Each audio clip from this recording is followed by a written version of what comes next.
they are more than welcome. So welcome to our weekly ArtEvolve webinar series. And this week I'm very much looking forward to speaking about curating OVRs, or online viewing rooms, how to make the online art experience really mesh with the in-person experience, and among other topics. So a couple things to remember before I introduce our special guests. The first is that if you'd like to comment on anything that we're talking about, please make sure that you put that in the chat, and you put the to all panelists and attendees. Otherwise, it will only go to us, and that's no fun. And then the other piece is that we have a Q&A section. So if you have any questions specifically about anything that we're speaking about at any point during the entire hour, then please pop into the Q&A section at the bottom of the toolbar and add your question there. And that way other people can vote on your question if they'd also like to hear the answer. So I will get started and introduce our guests. So we both have Marianne Magnin, who is here with us as the UK Managing Director of Artea. And then we also have David Levy, owner of David Levy, the gallery. Thank you, and welcome both of you. Thank you for joining us today. So let's start with first introducing both of your organizations. Marianne, will you tell us a little bit more about Artea and what you do? Yes, I'm based in London. I'm actually working for a company that is international in its remit. We are developing technical solutions for the art world. We have introduced a few years ago a collection management system for collectors, specifically targeted a profile for their needs with high security and confidentiality criteria, and very easy to handle, user-friendly.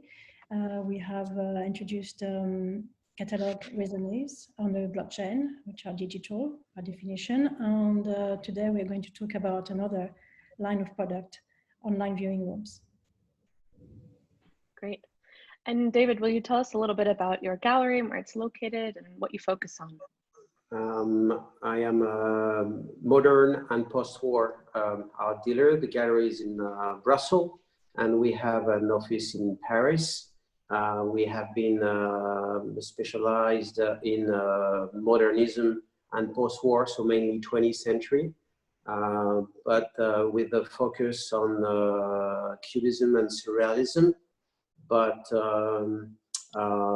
we have been dealing for more than 20 years on late 19th century Impressionist, and more focusing on modern and post-war for the past 10 years. And we have exhibition on Art Fair. Our last participation was at TEFAF in Maastricht. Wonderful, thank you. So let's talk a little bit about the online experience that you collaborated on together. So what was this project and why did it have to happen?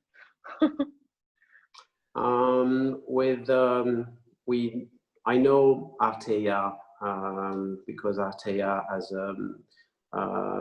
representation in Brussels, and I know the company from the very beginning, and I always give a lot of attention to the development of the company.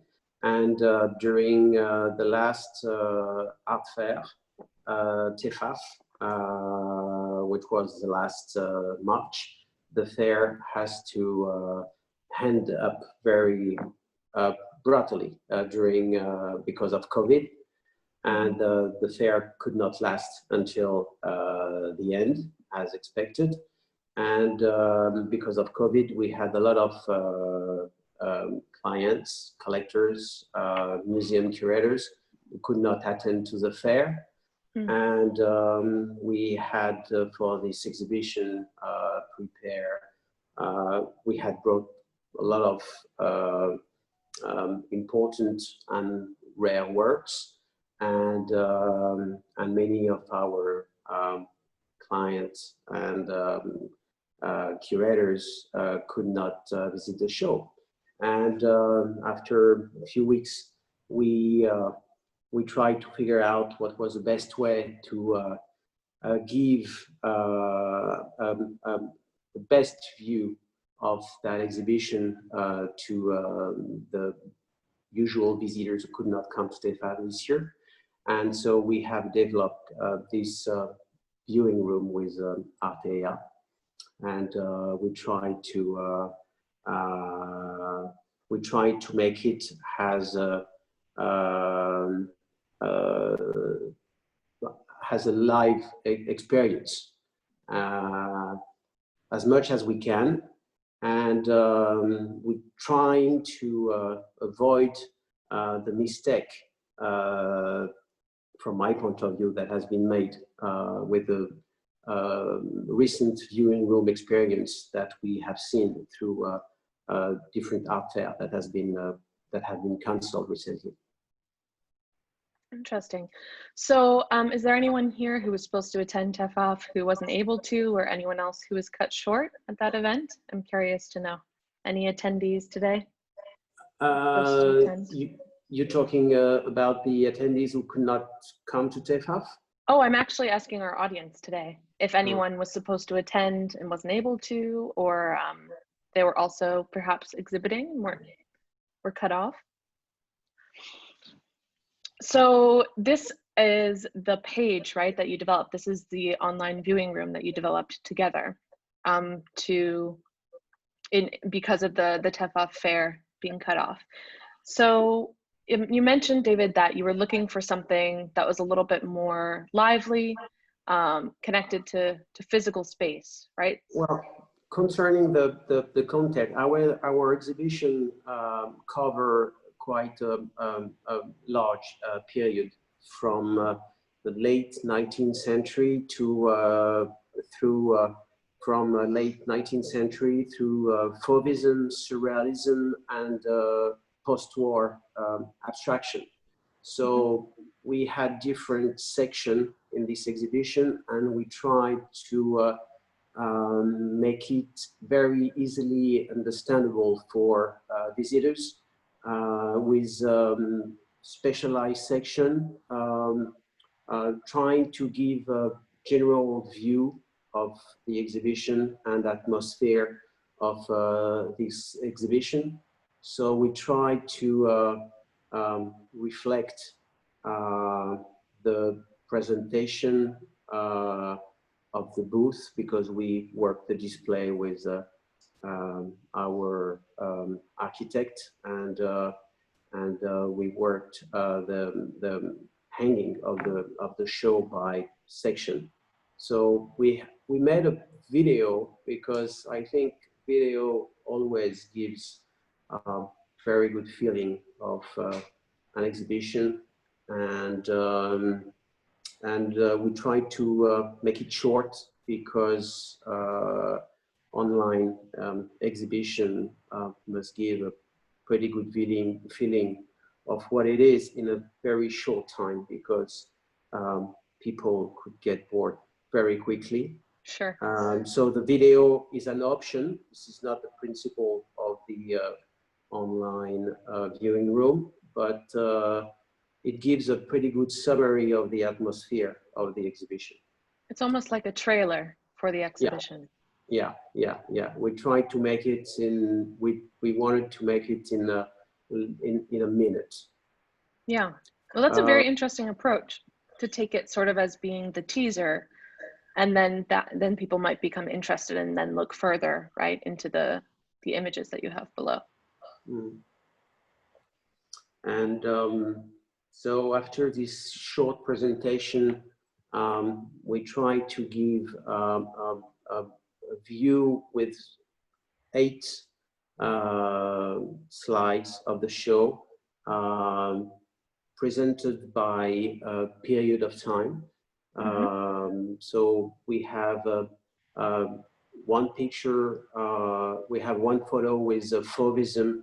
This is a general view of the booth. And with ArtEvolve, we decide to be able to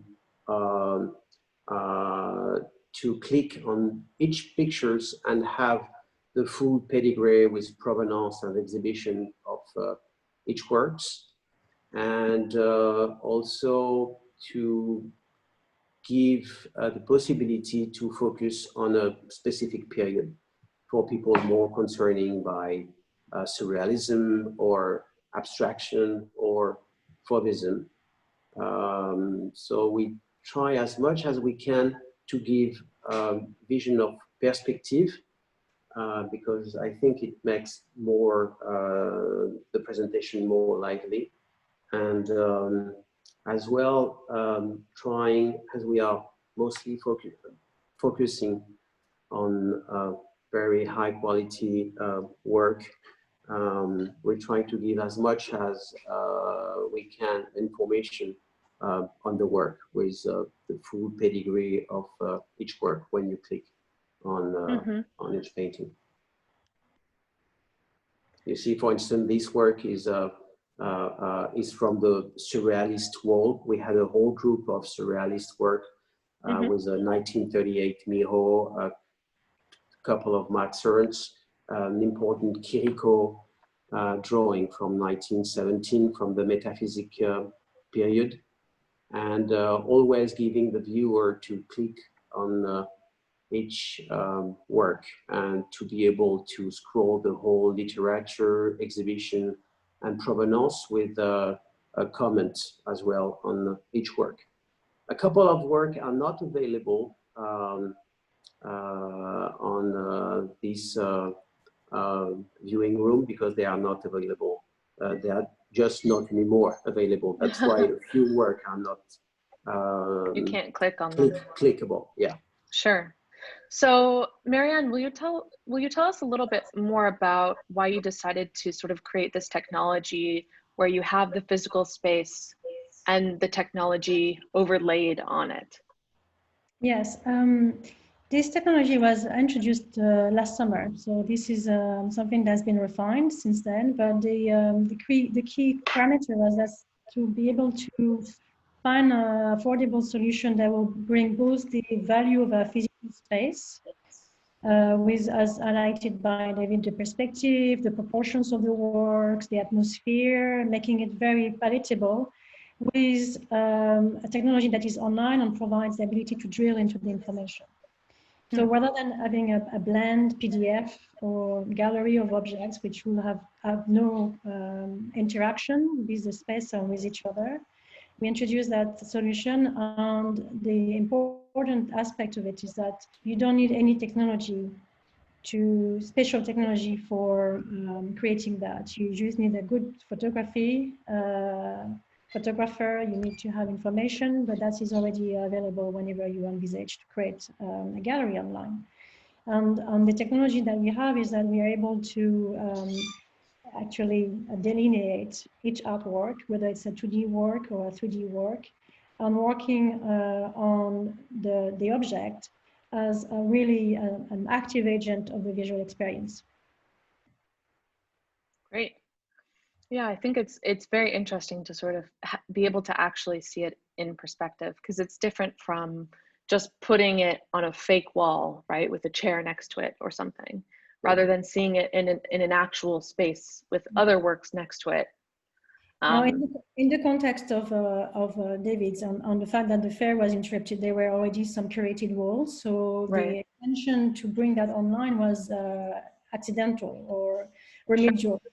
But you can also envisage to have an approach whereby you duplicate your in real life experience of a gallery, and then you're able to extend the duration of the show. Of course, there may be some criteria like the one described by David, which is about not overexposing an artwork, but you may have a special environment or an atmosphere that you want to perpetuate a bit longer online, or for enabling distant clients or customers to experience from their home. So there are dual benefits as well. It could be remedial, but also it could be a deliberate strategy from the outset to have online and physical exhibitions. Right, especially during this period when, you know, some people are not going to be able to travel for who knows how long. Yes. So making it accessible is definitely valuable. So David, I have a question. If you were going to do this in the future, Would you specifically curate your space so that it would work well in an online viewing room? Yes, as much as we can. I mean, we curate all our exhibition, and I think an exhibition online should be curated the same way, and to give and to reflect the quality of what we are showing, and putting together a selection. I mean, it took always a lot of time and a lot of work to put together the right picture. Right. And our goal is to reflect the quality and the atmosphere of our space. And I mean, this experience we share with Artea, I think it's always something we can improve. For instance, maybe we could have next time some talk with the curator about a specific period or specific artist. We could always develop the content, but I mean, for this time, we try to manage this situation very quickly to offer the possibility to visit this exhibition. So there were an emergency to create something of quality. Right. And if we have to propose another online viewing room in the future, we will try to make it even more lively than it was. Maybe with more video, some interviews. But I think the photos, the different possibility to scroll from large photo with a few pictures, and to get to click one picture to make your selection. I mean, to go from a large view to a smaller selection is a pretty attractive approach Sure. for collectors. And we had a couple of collectors who really appreciate this viewing room. And of course, through the past 3 months of COVID, they have been through many viewing rooms. Viewing room became a very generated, yes, art topic. And actually, from their experience, we've been told that they got bored very quickly. And so you have to catch the attention of visitors very quickly before they got to another viewing room or another galleries.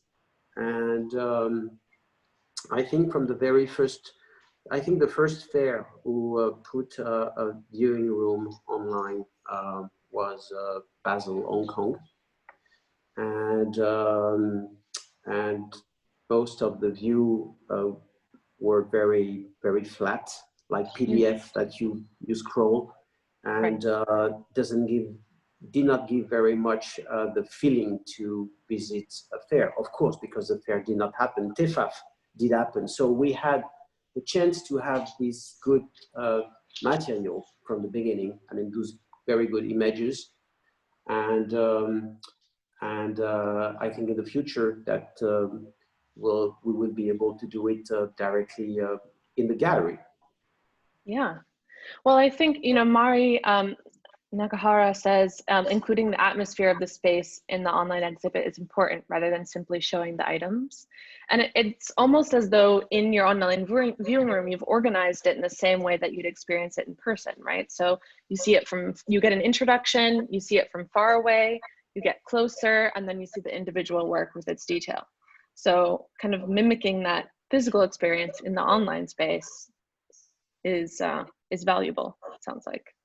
Yeah, and as well, you know, we have collectors who are more focusing on Impressionism or in Surrealism. And Sure. as we have section in this exhibition, it's easy, very easy for people to choose very quickly what type of period they are looking for. We had a European abstraction and some American artists as well. And it was very easy for visitors to click to see if there were anything in the show that could be appealing for them. Great. So it would be great to talk about now going through sort of the questions to ask when creating a comprehensive, engaging experience online. So I know, Marianne, you have something to share with us. I have a few questions that I will explore with you. So to give some background for the audience, and Marianne, you can expand on this for us. Their service for OVRs is bespoke, but what's very valuable about that for us, regardless of if you are a museum and you're creating an online space, right? And you want to think about it from this perspective, or if you're a gallery who's looking at doing this, or you're just trying to sort of assess the value of other people's OVRs, then these questions Marianne has developed as sort of the system for how to walk through all of the aspects of what's important to put into the curation for an online space, right?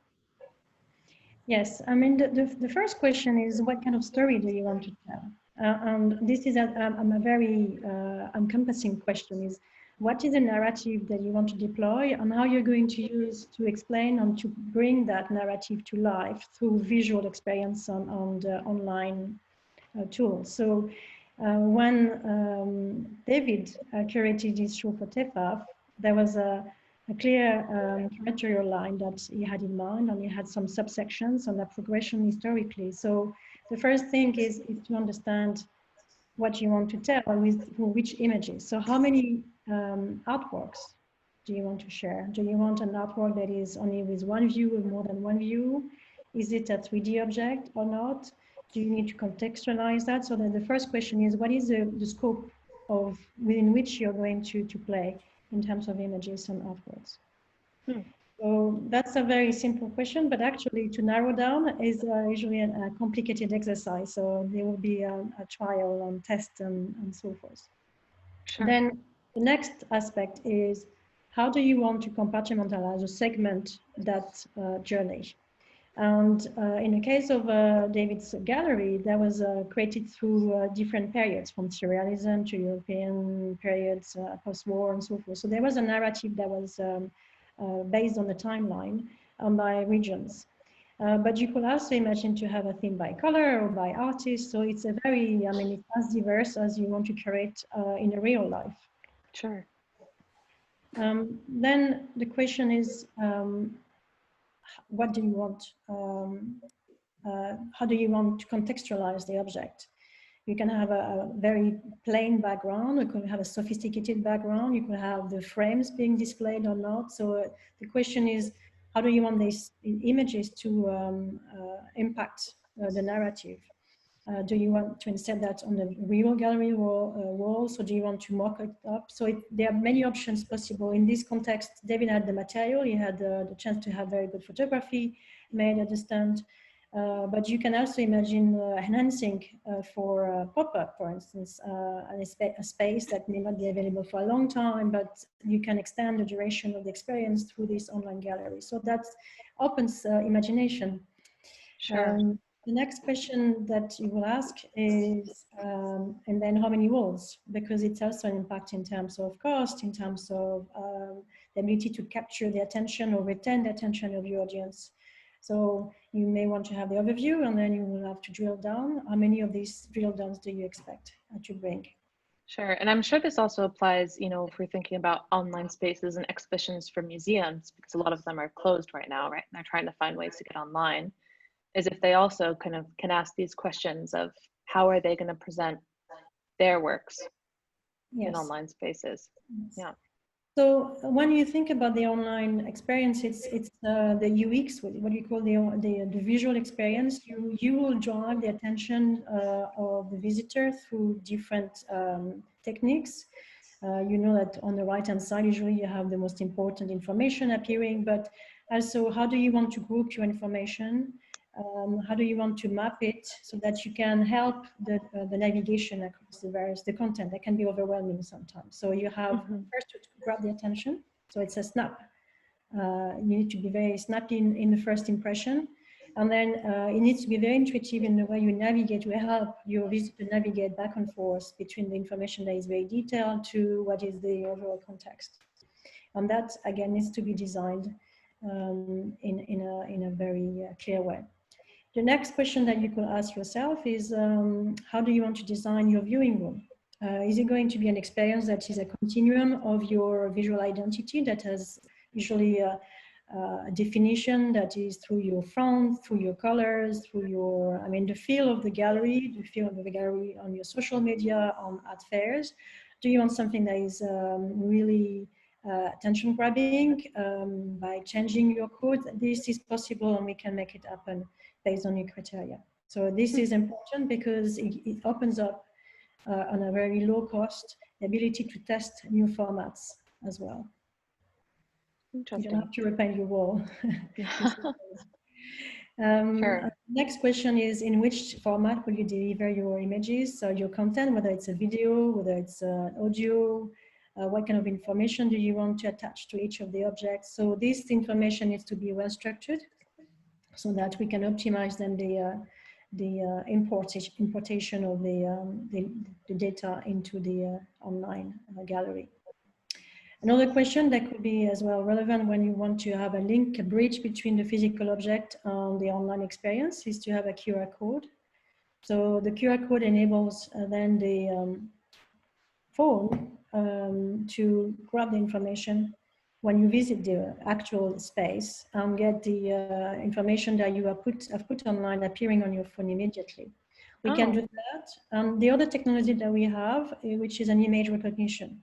So if you have an app that is free, we also offer the possibility for the phone to recognize the image without the QR code. And then you have a pop-up on your screen giving you more information or access to a video or an inquiry. So is it quite common to associate QR codes with the artworks? In the art part? Yeah. Yes. Yeah, absolutely. We try this year this experience to give the visitors the possibility to have all the information about the paintings. We put QR code next to the pictures in the exhibition, and they were able to scroll all the detail of the painting from the QR code. Well, TEFAF is a huge fair, so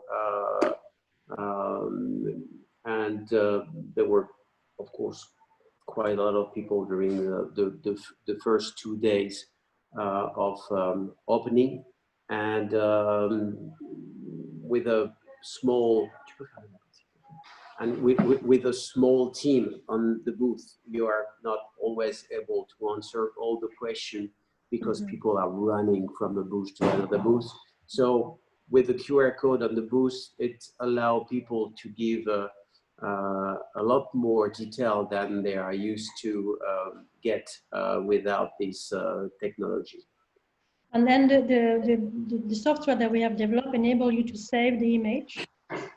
So you can either use a QR code or you can use the image recognition app, which means that the image has already been on the ledger. And then as a visitor, you can save your images, so the artworks that you like, and you can save that and share that from your phone. So it's a kind of portable electronic portfolio of your favorite artworks, whether it's for curatorial purposes or for collection purposes. So it works both ways, right? So you have the online space where you can find out information about the work, but then also in the physical space, there's a connection to the online space, Yes, right? correct. And I think that this is really much what is coming to further develop in the future is hybrid solutions. So it's not all online, it's not all in galleries. It's a dialogue between these two spheres, these two universes. Being able to have a smooth transition between the two worlds is very important, and demultiply the benefits, the mutual benefits of being either online or being on a gallery, in the virtual, on the real world. Yeah, well, that's very true. The question that is always brought is how accessible that information should be, because you have some what we call back rooms or special cabinets where you invite your favorite collectors to have access to an early preview of the works, or you don't want to overexpose the works. So it's also possible in the context of the online viewing rooms to have gatekeeping mechanism, whether it's through registration or through the provision of a password. You can gain or keep full control of access when it comes to your viewing rooms. You can also track, of course, the traffic, which is relevant. You can identify those artworks which are clicked the most and so forth. So you get additional information in terms of inbound traffic. It reminds me some of your presentation a few weeks ago, Mackenzie, about online marketing and how to inbound traffic. So you get a chance to have queries and also track the movements of your visitors. Yeah, definitely. Data is very important. Yes. Another aspect is to reflect on the languages. We assume that English is a common vernacular language, but actually it's important in some fairs to have a language that is local. So in Belgium, of course, it will be French, but also it will be Dutch or Flemish and English. So it's possible as well to envisage having a viewing room which is multilingual. That means that your documentation, the provenance, literature, the notes to each work needs to be translated. So that's an exercise that needs to be brought in mind, beared in mind when it comes to preparing the content. But that's an important dimension if you want to engage as wide as possible in a more intimate way. Yeah, some preparation involved, but if it's necessary, then. And then the question is, where do you want to have that information that viewing room hosted? The important thing is that having a viewing like the one that we saw for David doesn't need to create a new website. It's a microsite. So the microsite is anchored to your existing website. So it's not disruptive. It's an additional tab or menu entry. And then there are two options. Either this microsite is hosted on your server, or it could be hosted on our premises. So the question that it's a more technical question that needs to be resolved in the background, but is important on an ongoing basis. Sure, definitely. So I'd like to know if any participants who are with us today have any questions for either David or Marianne. You can put them in the chat or put them in the Q&A section. Or perhaps there's something you'd like us to talk about further, anything regarding technology and how OVRs work, or how the curation of them works. So let's see, the first one that we have here is Mutama Marangu asks to David, are you showing more pieces digitally than in your physical space? So do you have more available to view online than you actually have available to view physically in your gallery? No, actually, we did the viewing room exactly the way we display things during TEFAF.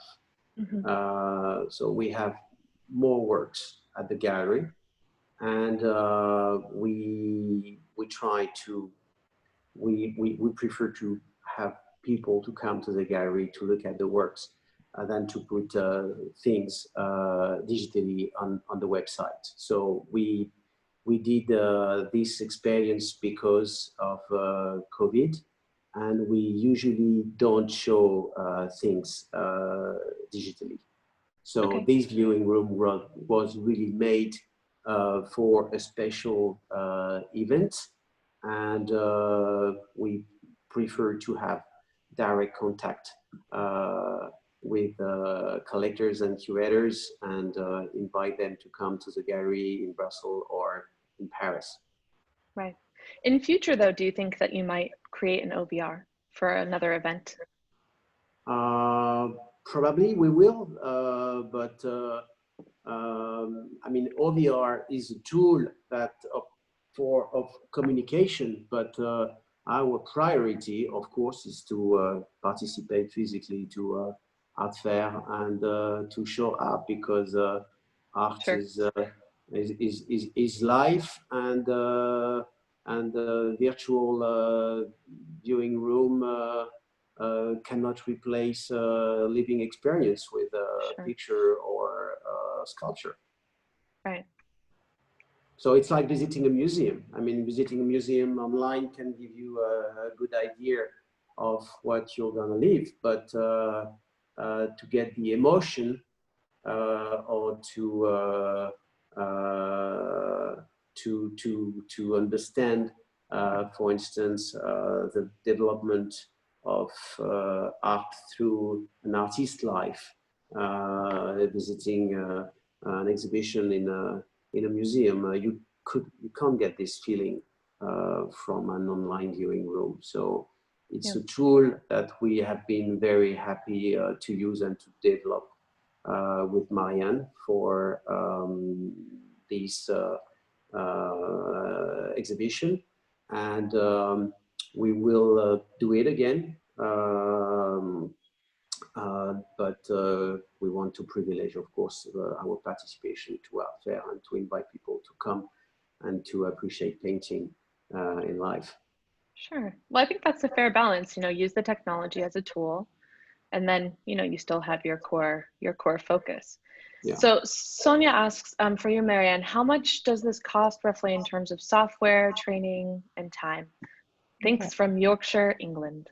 Hello, Sonia. Thank you for your question. The starting price is less than 1,000 euros per viewing room. It depends, of course, on the specifications. The question that we ran through before will help define and refine the cost of each viewing room, but the starting point will be less than 1,000 euros. In terms of time, assuming that the specs are well defined and that your content is ready based on the specs, it takes 2 or 3 days to put that in place. So it's very quick. And in terms of technical skills, you don't need more than the conversation with us, because we take care of all the back-end details. So you don't have to train, and you don't have to spend time understanding what's happening. You just have to enjoy the curating stage and then the sharing stage. That's good. So Annika is on, by the way. She has a question for you, which is, do you see a correlation between providing more information via QR code or other electronic means and an increase in sales? David, maybe you can speak to that. I did not get the question about the QR code. Oh, sorry. So the question was, did you notice that the works that the QR code was used the most, were those the most sold? So did you find that the QR codes led to an increase in sales because there was more information available on hand about the work? No, I don't think it increased the sale. It allowed people to get all the information about the pedigree of the works, and to come back to us with already a good knowledge of the work in the show. In terms of sale, I would say that a physical experience with the work is always important, and this viewing room gives us the opportunity to meet people and to invite them after the lockdown was over in Brussels.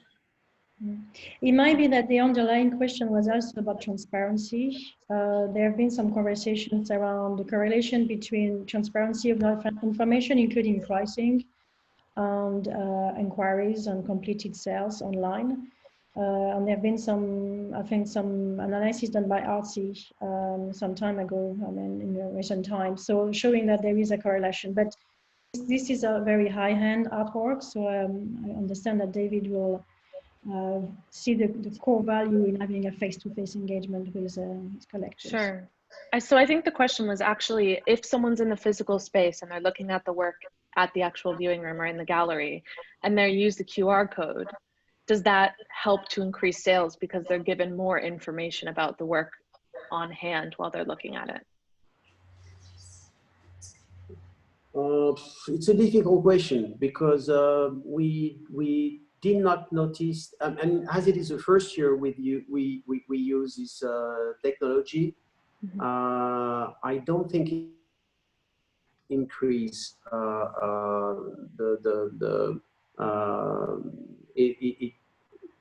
we didn't have more sale because of this technology. But in terms of transparency, it gives more visibility to the visitors, and they really appreciate to be able to collect so much information Sure. because of that technology. Yeah, So, well, it sounds valuable even if we can't measure the result yet. Maria? Yeah, I was highlighting the same, is that it provides a sense of comfort and reassurance about the information, so that the scarcity of information that you may feel sometimes when visiting a gallery, you don't have the price, you may not have the title of the work, you have to ask the price list, or the price list is another step, but the catalog list at the desk. All these steps are mechanisms to prevent a spontaneous approach for those people who are not entirely comfortable with the process of asking. So when you provide more information online, you lower down the threshold of access. Sure. But ultimately, artwork is about passion, and you need to have stories, and the best way is always face-to-face. So as Annika is highlighting, it needs to be an hybrid approach.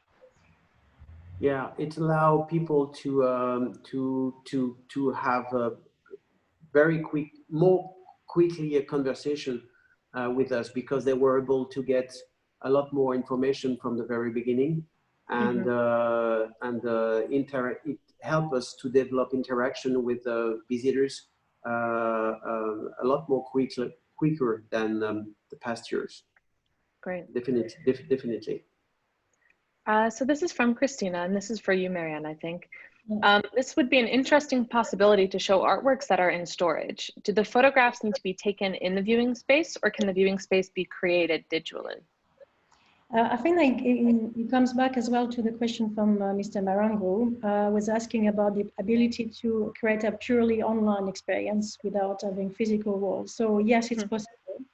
You can imagine having a real wall that is empty, and then you do insertions of images on it. So that's possible. So it's not a virtual reality. It's a real wall, but then we insert objects in that environment. Online using software, right? Interesting. Yeah, I think, Christina, that's a great point, that you could use technology like this to show artworks that are in storage for galleries or for museums, depending. Let's see.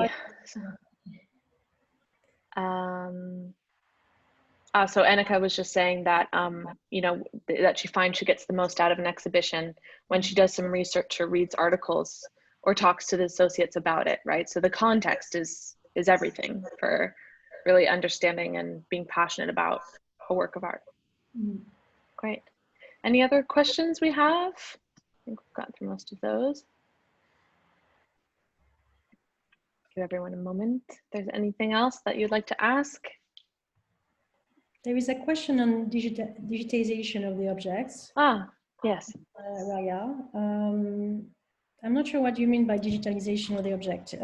Does it mean that it's an object that comes from coding, and then we create the object visually, or is it more about for instance, photographing an object in 3D and then be able to rotate around it? What do you mean by?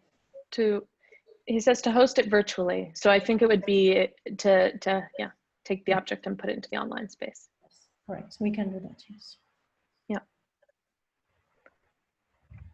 Wonderful. It looks like we have people from a lot of different locations all over who've joined us today. So that's great. So I think we can probably wrap up unless we have any other last questions. Thank you to everyone. You're very attentive today. And thank you very much to David and to Marianne for coming to speak to us about your experience. It was very interesting. Yeah, of course. And I'm going to share a couple links right now. So the first is going to be... Annika, we have a question from, sorry, Mackenzie, we have a question from Annika about integration. Oh, integration with ArtEvolve. Yes, I'm going to mention that just now. So the first is I'm going to post a link here to the viewing room if you'd like to check it out. It's online only through Tuesday. So please make sure that you do that sooner rather than later. If you're interested in finding those questions that we just went over, or you want to find out more about how the Artea online viewing rooms work, then I've just posted the link there. And this information will also be included in the recording and the blog. And the last piece is for all of you who use Articheck or use Artea, or both. We're currently working on integrating these two so that we can have a wonderful ecosystem that communicates between the condition and the presentation of the works. So, and the collection management system. And the collection management system, yeah, of course. Thank you, Sarah. Thank you, Mackenzie. Thank you, Marianne. Thank you, David. All right, thank you, everyone. Thank you. Bye. Thank you, bye-bye.